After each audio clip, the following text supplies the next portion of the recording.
Bonjour, everyone. Good morning. Welcome. We're going to start our meeting. I know we're a little bit late again today due to technical difficulties, so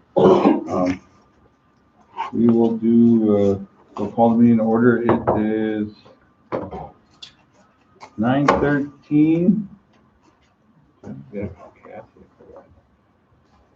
on one second.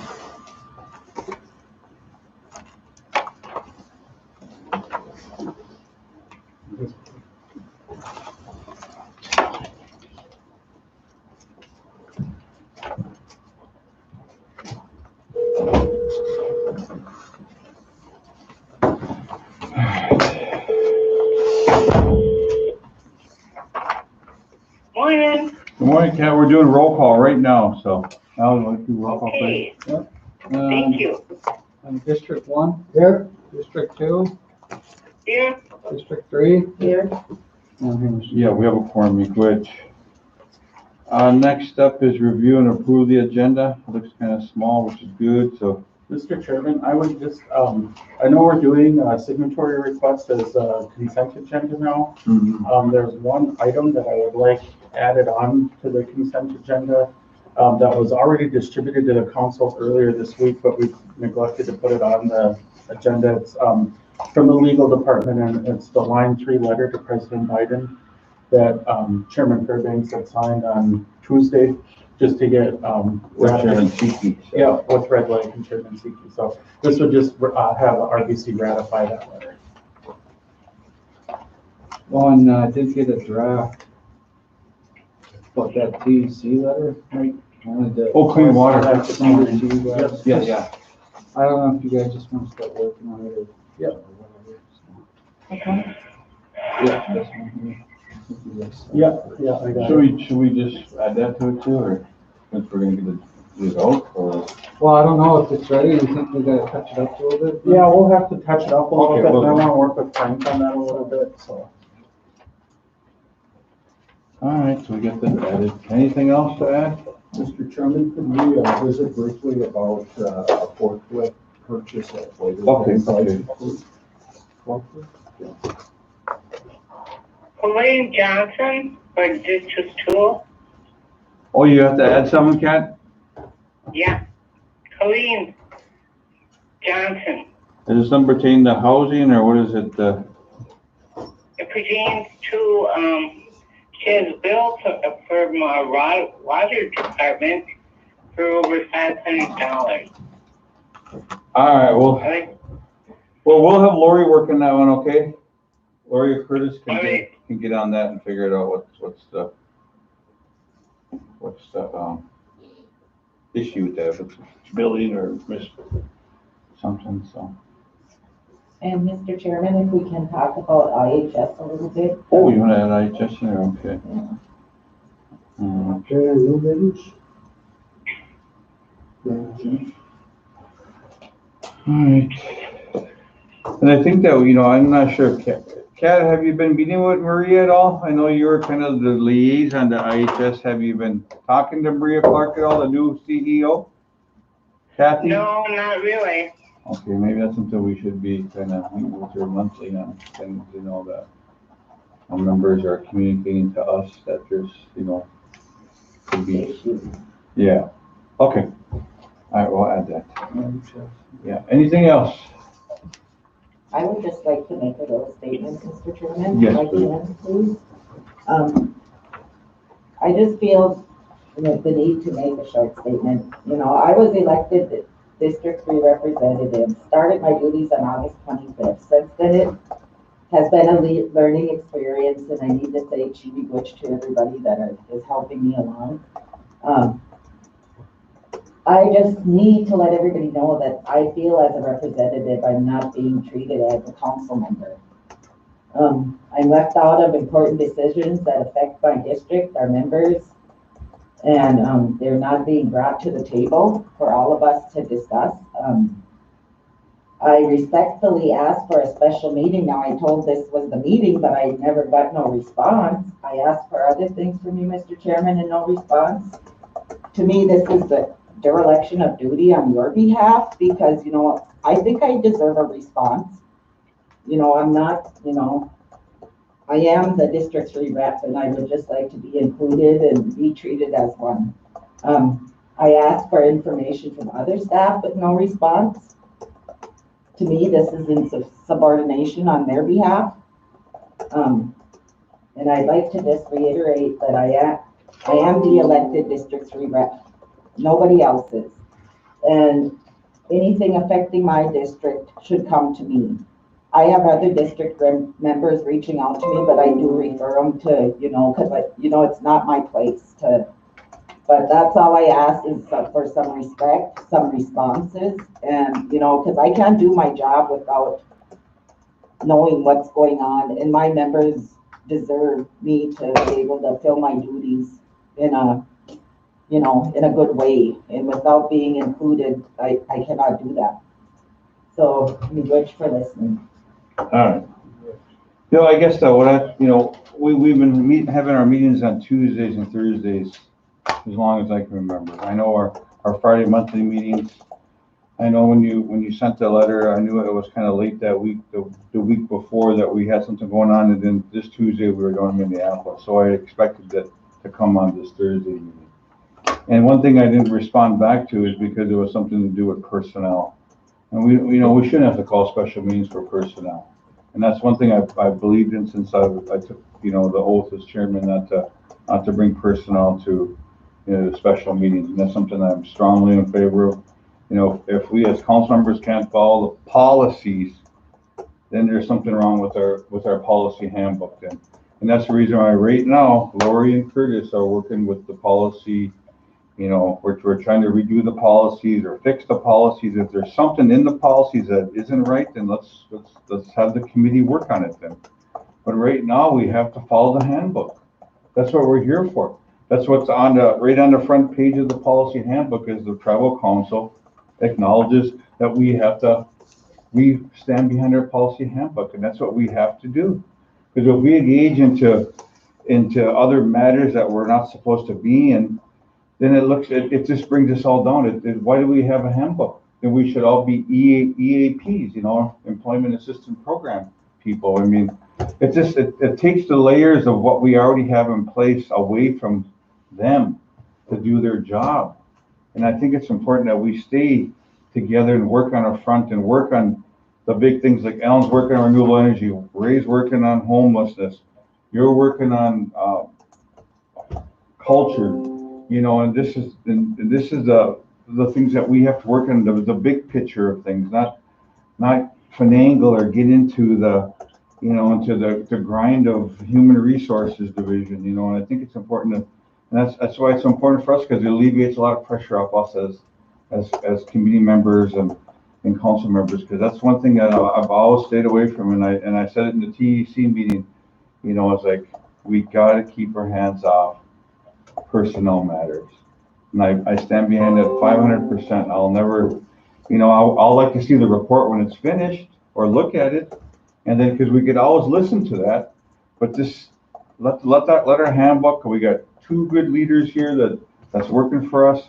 Let them bring the information to us. We have legal, we have everything here for us to get their answer that we need and how to move forward with that answer. So that's all I'm saying. And I'm not here to say that we're doing all this stuff, but I'm just saying that that's kind of what I feel like my job is as chairman, is to make sure that we all abide by our policy handbook, that we take care, let the layers of management take care of all of our problems, because we have so much going on right now. We have all this going on.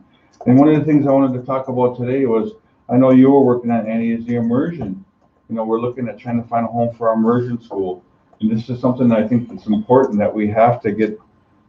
I think is the next big thing that we're doing is a state of emergency is our language. I know previous councils have already declared that already, but I think it's important that we redeclare it again, that our language is something that's vital to us, and our children need that language. So I know, and I apologize to you that I didn't get back to you, and I just felt like, that we were going to meet about it today. I knew it was coming up. I knew Tuesday we were down in the cities, but I knew today was going to be the day that we'd probably discuss it in, because I know part of the issue's been resolved, part of that, but I know they're working, they're finishing up the rest of it. And we'll get down to that. I don't want to give out no details or nothing, but I know we're gonna get some information today back, so. And I want to say, Jenny, I'm sorry. Yes, well, that is, Mr. Chairman, that's, part of it, and it's hard to stay out of HR when things aren't done correctly in the first place. And when it affects our members the way this issue did, and it was not brought to the table, I don't think that's right. And, for you not responding to me at all, I mean, even a yes or a no or maybe, or, I'll get back to you or anything, you know how that makes me feel? Like, what am I here, just, nothing, So that was my problem. And it's like you treat Lori like she's District 3 rep, and she is not. And she has no right to speak out on my behalf, nor do you, nor does Raymond, nor does Alan, our Kathy. If I have something to say, I can say it. And I just don't like being left out. And I'm sorry, that's just the way I feel, but I mean, I think I deserve a little respect too. I'm working to respect everybody. And I will support Lori, but when it affects our members, I will have a say too, especially when they come to me. That's my duty. And if I may, Mr. Chair, just to add in on that, if we're not getting information like we're supposed to, then we get hammered by our constituents. And I, for one, don't like that, getting blindsided. I should have known about this long ago, but all of a sudden I'm getting blindsided by him and her, and they're jumping me, and I have no idea what's going on. And it's happening with personnel. Why am I not told about this that's happening over here? And I have the same issues. I, in turn, don't like getting blindsided by anybody, either you or anybody for that matter. I should know about that. I am an elected official, and I should have known about that. And if it has to do with personnel, yes, then I should be involved in it. Because when I'm getting jumped out there and I have no answer for it, it makes me look like a fool. I'm not a fool, and I won't let nobody make a fool out of me. That's for damn sure. I mean, that's the way I feel too. I mean, there's a lot of stuff takes place here that I don't know about, and I don't, like the meeting on Monday. I got a call and saying, how come you ain't at the meeting? Oh, what meeting? Well, don't get me. Oh shit, I didn't know about it. Nobody told me about it. So I'm on my way to the city, and I get a call, and I ask why I ain't at this meeting. I didn't know about it. I said it was supposed to be Friday and it got canceled sometime this week. I have no idea it was on Monday. But I mean, there again now, see, I get a call from Leech Lake asking me where I'm at. Huh? No, not on that one. Okay. I think I sent out an invite on that one. Not for Monday. I didn't see it anyway, unless you sent it out Tuesday, because I still haven't got it. But I mean, not just my feelings also, Mr. Chair, that we are elected officials and we deserve the right to know what's going on in here. If we don't, We do. we should have a right to go nose into what we want, to make sure that we know what's going on. Well, you And got to two, step on somebody's toes, you got two employees right here to talk to. well, yeah, I ask them sometimes, yeah, what do they say? Well, we'll have to find out from the chairman first, or. No, they never do me. They never asked me that. I mean, you can go call them and they'll get a report for you from the COA. Well, that's how it works. Go too, I'm kind of upset with him also. Yeah, me too. Well, you're gonna have to reach out to. He don't respond to me either, so it's like, and we'll get into it later in, I guess, executive session on the whole situation that I'm really upset with, but that's just something I had to get out there because I feel like I'm being left out, and I just don't like it. It's hard for me to serve my members if I don't know what's going on. Yeah. Well, I'll take responsibility for the meeting on Monday because I got notice from Leech Lake about that meeting, like I think last Thursday. And I thought that I had sent out the calendar invite to council, but I see that I didn't. So I'm sorry, that was on me. But, and that is an important issue, and there is going to be follow-up. There's going to be another meeting, and it'll be here at Shooting Star. Yeah. So we'll make sure that everybody is aware of that when that one gets scheduled. All right. When is that one that shouldn't start? Lori and the other two executive directors are getting a date together. I think Lori's gonna work with, the event center to get us a time and a date for what's available for the other chairmans and, what's gonna work best for us, so, and other council members too, so. It'll be we're hosting the next one, yeah. Okay, so approval to approve the agenda. Oh, just a reminder, Mr. Chair, the 1855 meeting tomorrow at 10 at the shooting store. When is that? Tomorrow, Yeah, Tomorrow at 10 at shooting store. tomorrow at 10. Yep. Okay.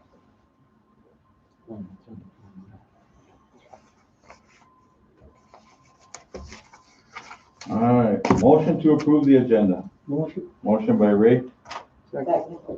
second by Alan, all in favor? Aye. Aye. Motion carries. All right, calendar review, I know Ray brought up to 1855. Oh, I'm sorry. Oh, we have to do the meeting minutes for 114 and 121. So, Yeah, I just looked at the, second set, Mr. Chair. yeah, Just, I think the January 21, that was our regular meeting, our monthly our meeting. monthly meeting, yeah. Only change at the time.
Okay, Mr. Chair, on page 6 of 10, on the top there, it says have yet to attend White Pine Point and Elbow Lake. That needs to be corrected to, have yet to attend Pine Point and Elbow Lake Community Council meeting.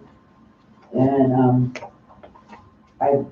on the Boys and Girls Club, I would like to see Elbow Lake Boys and Girls Club up and running again.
Motion by Alan to approve the meeting minutes for 114 changes.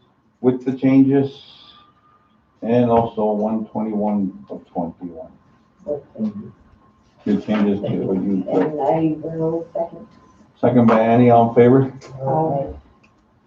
Aye. Motion carried. Be great. Next up is the calendar review. I know that we got 55 tomorrow. I know it's gonna be really cold too, so Yeah, I know we're gonna have to, I don't know if we're gonna have to help some of the ones that get home. I don't know. I mean, it's gonna be a cold in here or, but we'll go with it, so. I just wanted on the, possibly looking at the week of the 15th to do maybe like an urban, just one night, kind of like urban bylaw change. The urban community council, I haven't got the exact date, so Okay. I'm thinking maybe 16 or 17. I didn't know that they were stay off, so. No, I thought we were gonna do one with all of them. Yeah, we have to. Because, yeah, there's some questions on the Elbow Lake. I kind of talked to the one they elected on chairman, and she seemed pretty good. But they were one was questioning the way they did it, and I said, well, you know, this is all new to me too, so I'm not sure. So it would be nice if we could just get some bylaws out there, and I know Pine Point probably has their own. Yeah.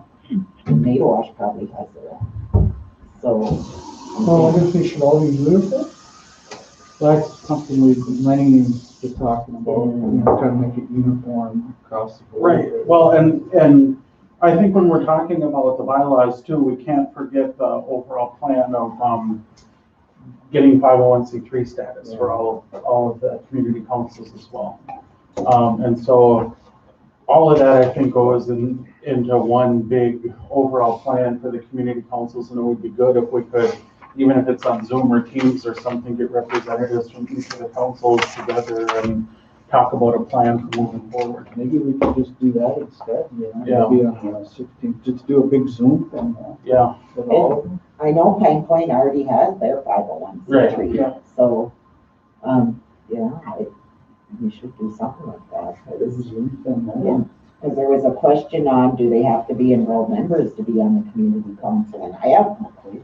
You know, I said, I don't know, but, you know, I've never seen the bylaws. I don't know. I think it depends on the bylaws, but there was a question as to whether, there's more of a question of, because they do get a stipend. So, and I think the council in past determined they weren't gonna pay those non-members a stipend on the community council. I think that's what they decided in the past, you know what we decided now? That's a good question. I don't know what to look at in a I minute. don't know, I know on Rice Lake, they got non-enrolled members on it, and they pay them. Oh, they do, huh? Through housing also. Oh, yeah, Through housing, Yeah. yeah, that's right. So, and then we pay them too. No. No, We I pay the think- urban. Oh, you know what it was, because Iron Range doesn't, I don't think they get anything from housing. That was the No, they difference. don't. Yeah. Maybe does the urban. You know, Okay, yeah. Urban or Yeah, Catholic? see, I didn't know the answer to that question, so I didn't. Yeah. see Those it. are the ones, those are the ones that we couldn't afford. so it's only $600. They're enrolled members, right? Well, the on-res ones, I think, Pat, I think the other ones could be tweaked a little different. Yeah, so. they are a little different. I think they have to be, they look at the minutes to see if they were at the Yeah. meeting, so they Yeah. get like so much per meeting, I think.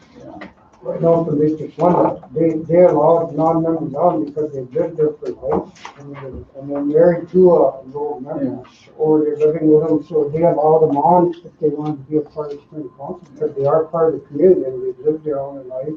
Yeah, and see, I just didn't feel comfortable answering that, and I did ask Lenny, and I still told her, I said, there's no set bylaws yet, so we, as of right now, you don't have to be, I guess, so.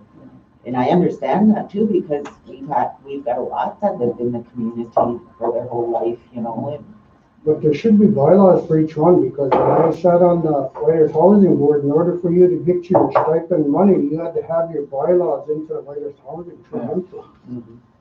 So they must have them at Writers Housing or someplace, the bylaws for each community, because in order for them to get the money before, that's. Ray, Dennis sent all the bylaws and I forwarded on to Lori.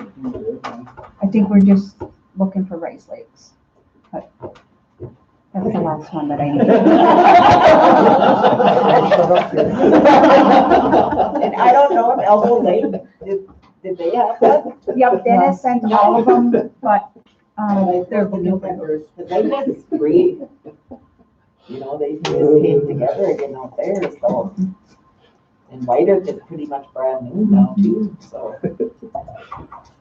I still want for the umpteenth time population. Oh, Shannon has those, don't Yeah, she? that was sent out, I She think. sent that out. Yeah, she sent that But out, we can Kathy. go by our population out of set amount for every community. Yeah, hold on, we shut that up, right, but we think District 1, we have 200 and some of those numbers up there, we think the numbers don't matter. Yeah, I think I there's don't know who like, did that list, I know that's wrong. when you compare it with the MCT records versus the stipend records, there's like a big difference between the two, so. Sure. Yeah, it says District 1, 138, Yeah. District 2, 430, and District 3, 596. And I know there's more, I mean, they're probably just looking at Gray State for 100. I mean, you just look at the last precinct voting, there was like definitely more than 138 people up there, so. Yeah, so I think the MCT records, Or we ain't getting nothing. No.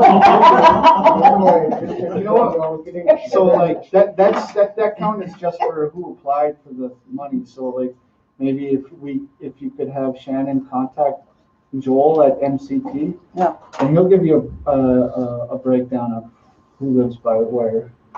They've got those numbers up there. It says the report below is what Mary MCT had pulled out this afternoon. Yeah. So I don't know who Mary is, but that's. Mary Reich from MCT.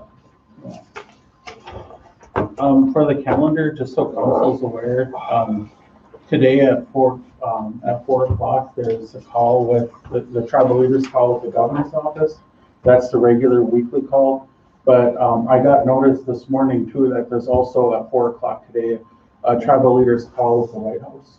It's not gonna be interactive, I'm sure, but they'll be updating on COVID and where things are at with that. So I'll send out a calendar invite that has the call-in information for that, and council members can decide which one they want to join it for. Thank you. And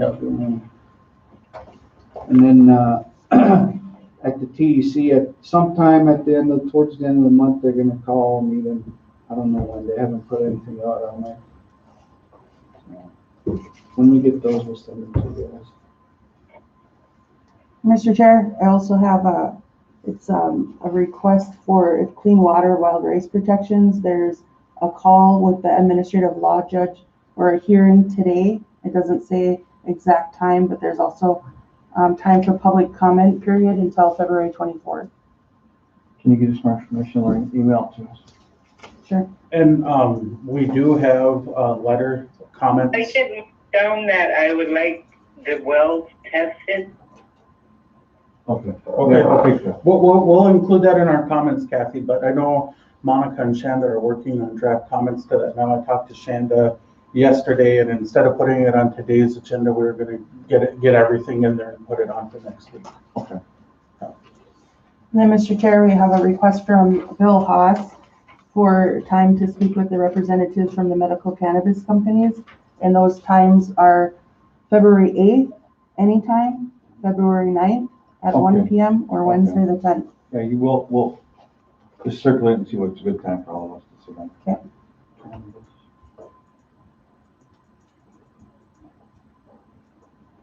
All right, guys, anything else to the calendar? All right, good.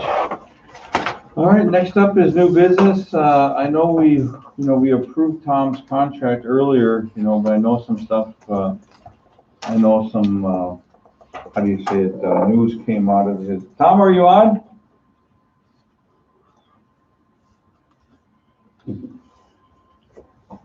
Tom, are you on the call? I thought we heard him before we started the meeting, and I thought we went back and forth. Maybe we lost him. Just text him. Yeah. But I guess, one of the things is we had a few members that, and also an employee that flagged him for Paradigm Pipeline, and I know that was back in 15 and 16, and I know Lenny's been working along with this. One thing about this week, I handed it off to Lenny to get more information to review. I know Alan had some questions about it, so I know that, you know, for us to have a lobbyist and, you know, at both sides of the aisle, you know, both Democratic and Republic, it's important that, because a lot of our business gets passed because of bipartisanship, and I know that, and so I think it's important that we do have that, because I know that with the state of Minnesota that we have Bill Haas, he works with us and does a great job for us. I know he pushes the button hard and works hard. And I know Tom was brought on to work for primary with the CARES Act and worked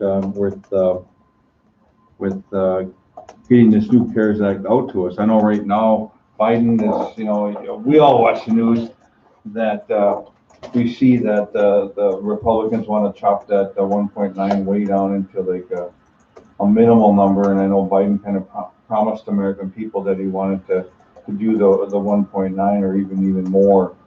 And I know that it's something, to me, it's just like I don't know, I just feel like when we brought him on, I thought we were going to have something that was going to work for us, but I think we're having the same problem as before.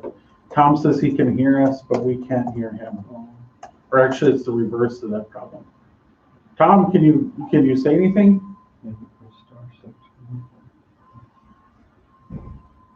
What did he say? We can't hear him. That's the issue. now we have Should I call him and just Yeah, put him on the speakerphone? Okay. and then you could probably talk about too some of the emails that he sent on to us. Yeah. And I know that he wants us to hear him out too. I know that back in 15-16 when he worked for 3 affiliated tribes that he was that he was working hard. But you can talk. Yeah. You guys Hey, Tom, this is Lenny. I have you on speakerphone here with the tribal council. Okay, great. Well, I don't know, technology is not my friend today. Sorry about it. No, it's. I think it's on our end. But before you jump in, Tom, I think what I'll do is I'll just kind of. I know that the issue that's come up with Tom's contract has been the Paradigm pipeline and the work that Tom had done for that company back in 2014 and 15. And Tom has provided a number of documents as well as references that show that during the time he was working on that pipeline, the tribe was in favor of that pipeline. Now, after Tom had completed his work, after he was done, then that was when No DAPL started and this anti-pipeline movement started. And it was after that then that the tribe had sort of under pressure taken the pipeline company to court. But Tom's work had been done by that point, and he hasn't done any work representing Paradigm or any other pipeline since then. He's got a good relationship with Muskogee Creek Nation out of, or I'm sorry, the Creek, right? Is that which one it is? Yeah, it's Muskogee Creek Nation in Oklahoma. In Oklahoma, and, yeah. One of the largest Indian nations by enrollment, and I've covered everything for them for the last 7 years. Actually, we have our fights that we're doing against Oklahoma Energy, oil, gas, pipeline companies right now, and Muskogee Creek was actually a very strong supporter of No DAPL. Yeah. Tom's also done work for MASS, Midwest Alliance of Sovereign Tribes. He has good reviews from Carl Artman, who is the general counsel over at Oneida in Wisconsin and is the former assistant secretary for Indian Affairs. And so I got the documents from Tom last night. I tried to print them out this morning, but I'm having problems with my printer. So what I'll do is I'll forward them onto the council so you can all see them. And but basically that's where things are at. Tom, do you have anything you want to add? Well, first of all, thank you for having me come on and speak to this and answer any questions you may have, Chairman, members of the council. Really appreciate the opportunity because if there are any questions, I'd like to address them because obviously I'm very, anxious to get to work here and do what I can to help the tribe in Washington. As Leonard said, it was in 2014, late, early 2015, somewhere in that time period, Carl Artman, who has formerly been the Assistant Secretary of Indian Affairs, contacted me. He was working as General Counsel for Missouri River Resources, which is owned by the three affiliated tribes economic development company. The tribe could see, the three affiliated tribes could see all kinds of outsiders come in and essentially exploit the Bakken oil fields up there, and so generally run roughshod over the reservation and their land and disrespect a lot of things that the tribe was doing. So they decided to organize this company, Missouri River Resources, to take control of the assets within their land, develop or not develop as they see fit, and keep outsiders away generally. One of the things that Missouri River Resources did was they entered an agreement with Paradigm and an investment firm to build a pipeline that would be actually rather unique. It was on the reservation lands itself, where the tribe would actually have control over every aspect of the pipeline. The tribe would own part of the pipeline, which they did and still do, and that they would control and make sure it was built in the safest possible manner. So when Carl called me, he said, look, we are looking to retain folks welcome to Washington because the U.S. Army Corps of Engineers is running very slow on processing our permit for the pipeline. We need someone to hurry this process along or help expedite it. At the same time, there are three other pipelines that are proposed to be built upstream of three affiliated lands, and they were going to be trenched into the Missouri River. And trenching pipelines are the most dangerous pipeline there is. They basically drag the pipeline through the water, set it in the trench that's a couple of feet down in the sill, and there it is. And those are the types of pipelines where people come by with boat anchors or, rust gets on them, so on and so forth. And those pipelines burst, and the tribe was very worried about the fact that that would happen with one of those competing pipelines upstream off their land, that it would be unsafe, it would burst, it would pollute Lake Catawba, pollute the waters the tribe relies on.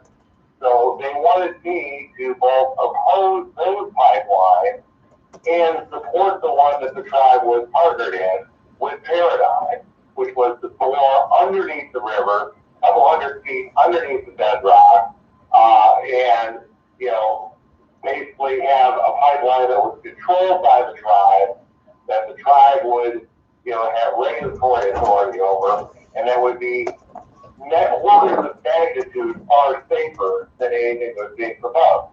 So the lobbying work I did, which was largely 2015 to 2016 until we got the permit, was to assist Paradigm and Missouri River Resources in getting those permits for that pipeline that the tribe wanted. Our activities included a whole bunch of meetings on Capitol Hill. Every time we had meetings on Capitol Hill, we had not just representatives from Paradigm, but representatives from three affiliated tribes participated in the meeting. And we worked with the North Dakota congressional delegation on a bipartisan basis. Senator Heidi Heitkamp took the lead, wrote a delegation letter that all the members of the delegation signed. Erically enough, the person I worked with on that was Brendan Dorgan, who's the son of former Indian Affairs Committee in North Dakota Democratic Senator Byron Dorgan, who I'm sure is a name that's familiar with all of you. Tom. Yes, sir. It's Mike. I guess one of the questions that I have for you, if you did come, if you continue to work for us, how would we combat this next pipeline that's coming through us right now? And I know that us as council here, we have a lot of concerns with Line 3, and I know that that I know that we just wrote out a letter here a few days ago to myself and Chairman Siki from Red Lake sent a letter to President Biden himself for halting or stopping line 3. And I know that one of our congressional partners down in the urban area, Congressman Omar, actually wrote a letter to Biden too to have her halt the pipeline too. So I know this is some questions I think council would probably know that that you've worked along with or around these pipelines is what gives you the probably the strategic part of trying to get this pipeline that we're dealing with here back home halted. So. Well, I think, obviously, a lot of the things that in the experience of doing work with pre-affiliated and Paradigm, would be very helpful in that fight because I've been through the permitting process, been through the process of approval, know how to speed things up, but also when we oppose those other 3 pipelines, know how to slow things down and throw options. Obviously, getting congressional support for our position is great. And I think one of the things I would concentrate on is getting bipartisan congressional support and working with your duly elected representative, Fishbach, working with Hagedorn, working with all the folks in the delegation, both Republican and Democrat, working with a very good personal friend of mine, Chairman Raul Grajal, who's Democrat from Arizona. He chairs the House Natural Resources Committee. I think one of the first things I do is I'd go to Raul and I would ask Raul if he, as chairman of the committee, would write a letter to the Biden administration and citing native concerns in particular over the environment to oppose this pipeline and suspend permitting.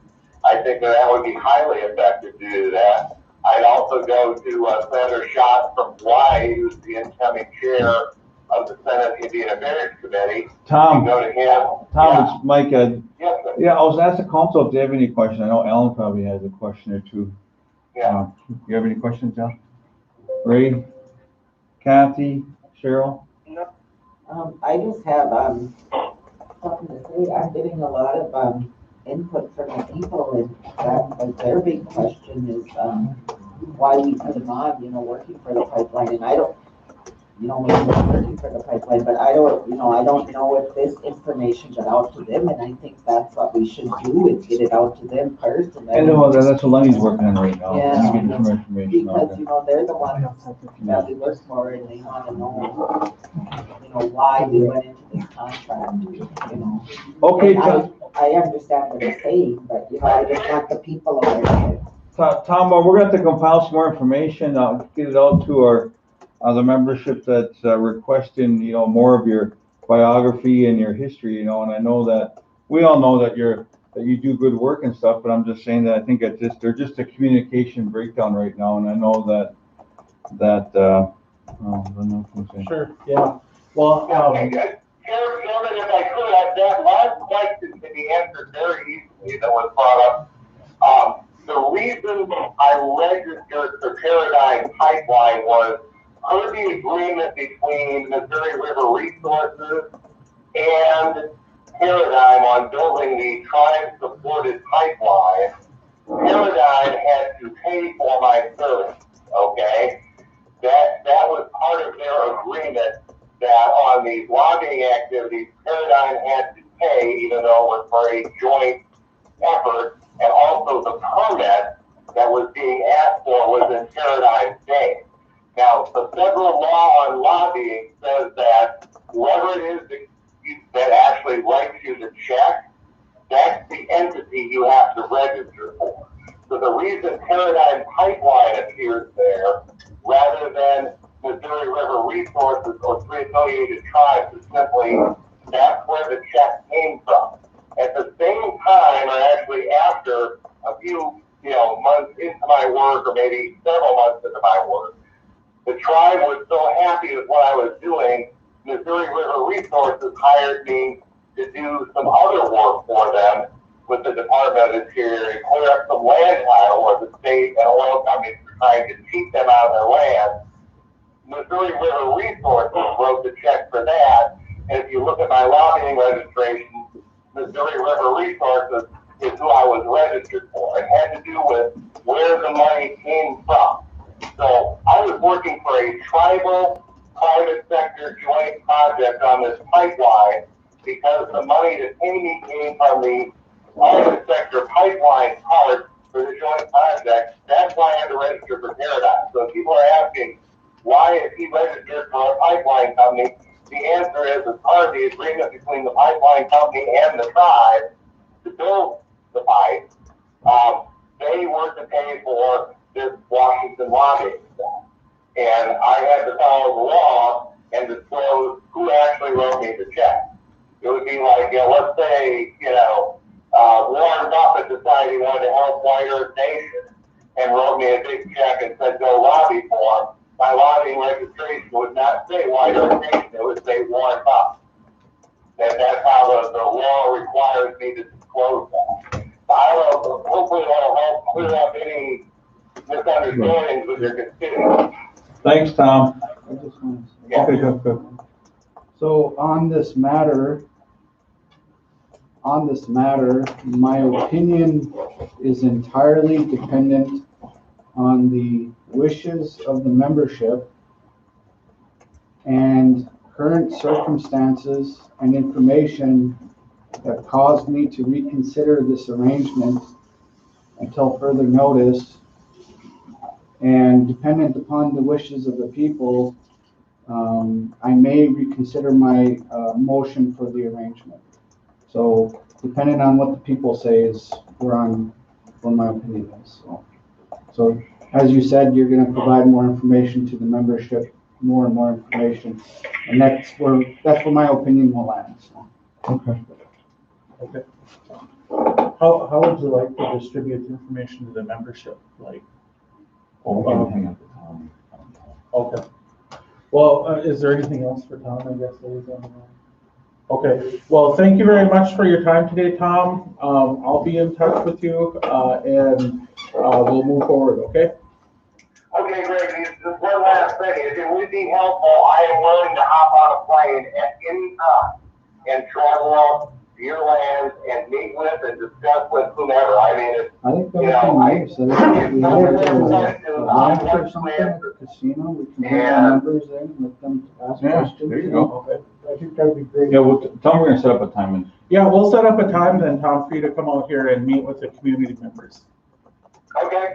Okay. I'm more than happy to do that. All right. I'll get in touch with And you. then get a strategy of what Okay, he can do. Okay. You all have a great day. You too. So, the main last question I'm getting on to, Mr. Chair, is what is he getting, how much is he getting, how long is his contract? He's gonna be with us for quite a while, how long? I mean, these Well, the are whole some thing questions that are coming up with. And remember, the whole thing that we brought him on for is because remember the clock was ticking for the CARES Act dollars, and we thought it was gonna be on December 30th, 2020. And we had all this kind of June, so we got Tom on. It's kind of a low end, probably on the lower end of the spectrum for lobbying, and we kind of knew that Barb was kind of I don't want to say that, but kind of on the edge of retiring, but kind of just run them side by side because the one thing with this contract is specifically to work on COVID dollars and also this upcoming COVID bill that's coming up, and so those are kind of the thing that we got him on for is because of just COVID. His contract we wouldn't have to use none of our general fund dollars like we do for our lobbyists today. So, but Lenny has probably a copy of that too. A copy of that. So yeah, I think we got it under the financial request. That goes. Okay. All right then. Well, next up is the nutrition program. Mr. Chair, we've been having technical difficulties and we do have IT outside that can come in and reset, but then we would have to go offline for just a few minutes. Okay, so take a break. We're gonna take a break, probably a 10-minute break to change some cables behind the TV and reset our phone system, so be good. Thank you. Yeah, that's a little belly. I have some chocolate upstairs. I need a damn chocolate. Drop it, Manny, drop it. Okay, Mike? I'll bring them down. Should I call you back or? Yeah, come